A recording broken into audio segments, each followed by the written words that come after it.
This week, our programs are brought to you by the book Elissa, A Tale of Quantum Kisses.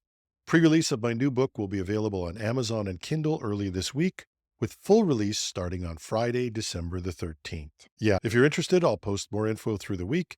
And if you place a pre-release order and want an early review copy, contact me at editorial@technewsday.ca or at elisabook.com. And now, back to our regularly scheduled programming.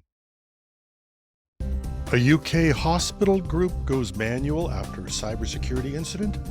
AI chatbot startup WotNot exposes 300,000 records online.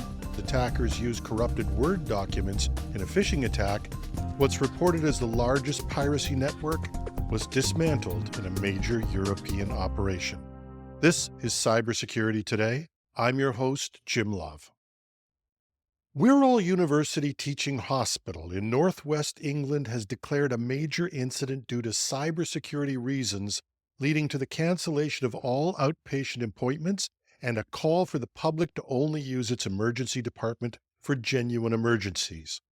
The Trust, which oversees multiple hospitals including Arrow Park, Clatterbridge, and Wirral Women and Children's Hospital, announced the disruption on November 25th. In a statement, a spokesperson confirmed business continuity processes are in place and our priority remains ensuring patient safety.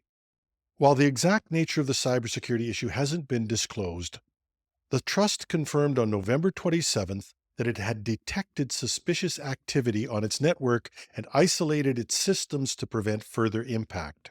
Staff are now operating manually using paper-based processes, with hospital staff describing the situation as really difficult due to the reliance on digital systems for records and results.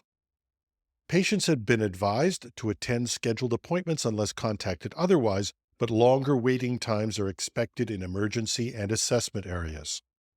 The incident follows several high-profile cyber attacks on NHS hospitals in 2024.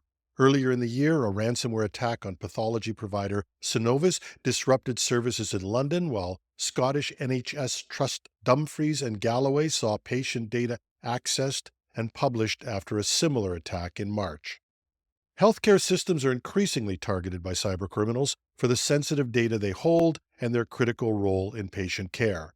We've seen this play out numerous times in the US and Canada. The Trust says they are collaborating with national cybersecurity experts to restore services.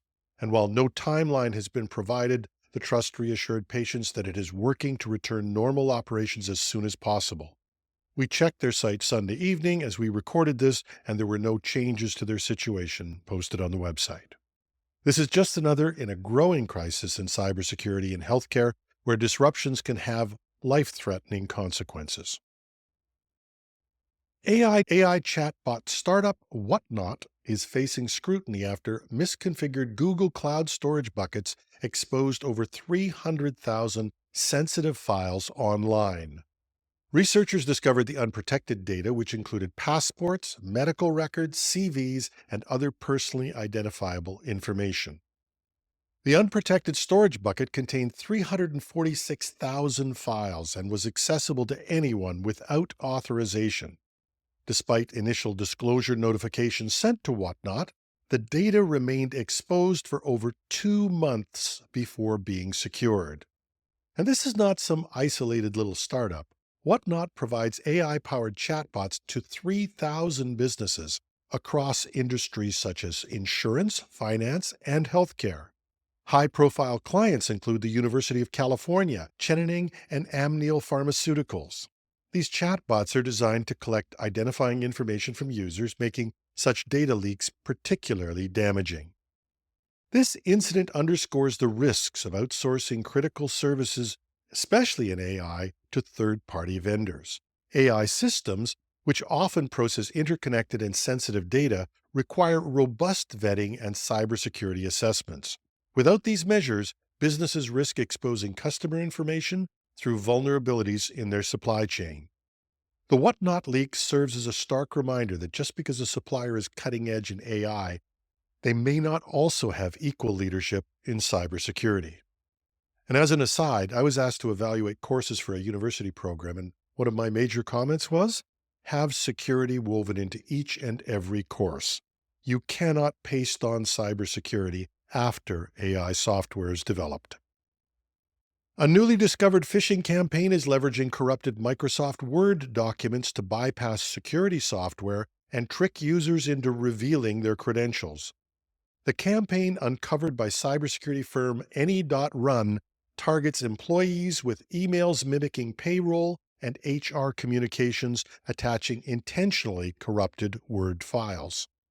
The corrupted files evade detection by email security systems because they lack malicious code and appear as damaged documents. Upon opening, Word prompts the user to recover the unreadable content. Once recovered, the document displays a message instructing users to scan a QR code to retrieve additional information. The QR code directs victims to a phishing website impersonating a Microsoft login page designed to steal user credentials. Some of these documents have been branded with logos of targeted organizations, adding an extra layer of deception. This technique exploits a gap in traditional antivirus and email security systems. When tested on VirusTotal, most files in this campaign were flagged as clean, or item not found, as they did not contain executable malware. The absence of malicious code allows these documents to evade detection, making the attack more effective. This novel tactic demonstrates the evolving creativity of cybercriminals in bypassing security measures. Keeps us all on our toes. Law enforcement agencies across 10 countries have dismantled what is believed to be the world's largest piracy network in a sweeping operation known as Operation Takendown. The 2-year investigation culminated in over 100 raids, the seizure of 1.65 million euros in cryptocurrency, and the arrest of 11 individuals. The network allegedly provided pirated movies, TV shows, and live sports streams to over 22 million users across Europe, generating illegal revenue of more than 250 million euros per month. Police conducted raids in the UK, Bulgaria, Croatia, France, Germany, Italy, the Netherlands, Sweden, Switzerland, and Romania.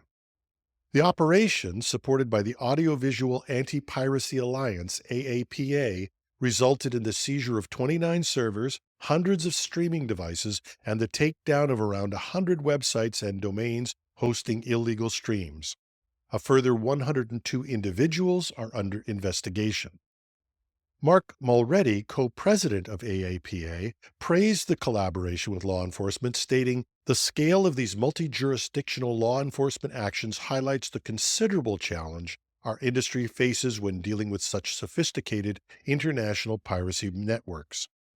And I'm sure that everyone is committed to protection of intellectual property, but if you're that rare person who might be saying, we should remind everyone that pirated materials are a huge distributor of malware and other cyber threats. And, as Europol's investigation revealed, this piracy operation extended beyond copyright infringement to include money laundering and, yes, cybercrime.